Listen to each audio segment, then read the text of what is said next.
દાંડિયા બજાર 4 રસ્તા પાસે નવીન ફાયર સ્ટેશન બનાવવા માટે કોર્પોરેશન દ્વારા 3,59,60,00,000 ખર્ચાશે, જેના માટે સ્થાયી સમિતિની બેઠકમાં ફાઇલ મૂકવામાં આવી।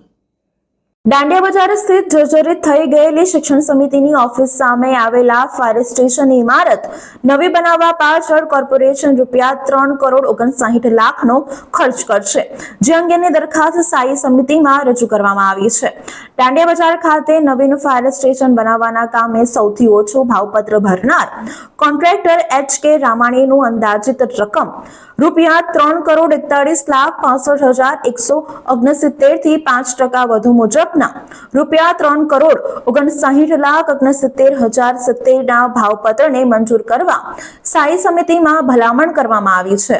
પાલિકાના ઉત્તર ઝોનમાં દાંડિયા બજાર 4 રસ્તા પાસેના પ્લોટમાં અગાઉ જૂની શિક્ષણ સમિતિની બિલ્ડિંગ આવી હતી, જેના ગ્રાઉન્ડ ફ્લોર પર કંટ્રોલ સ્ટેશન તેમજ અન્ય ફ્લોર પર ફાયર સ્ટાફ ક્વાર્ટર કાર્યરત હતા। આ બિલ્ડિંગ જર્જરિત સ્થિતિને ધ્યાને લઈને બિલ્ડિંગને ડિમોલેશન કરવામાં આવ્યું હતું।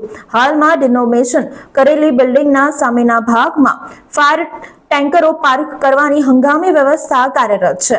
વડોદરાના સિટી વિસ્તારમાં અગ્નિશમનની સુવિધાઓ ઝડપથી ઉપલબ્ધ થાય તે હેતુસર નવીન ફાયર સ્ટેશન બનાવવાના કામનું આયોજન કરવામાં આવેલ છે। આ કામે ₹4,41,36,943 અંદાજે 16 ડિસેમ્બર 2023 વહીવટી મંજૂરી આપવામાં આવેલી છે। આ કામે નેટ અંદાજિત રકમ ₹3,61,65,169 માટે ગત તારીખ 13 માર્ચના જાહેરાત આપતાનું કુલ 3 કોન્ટ્રાક્ટરના ભાવપત્ર આવેલા છે।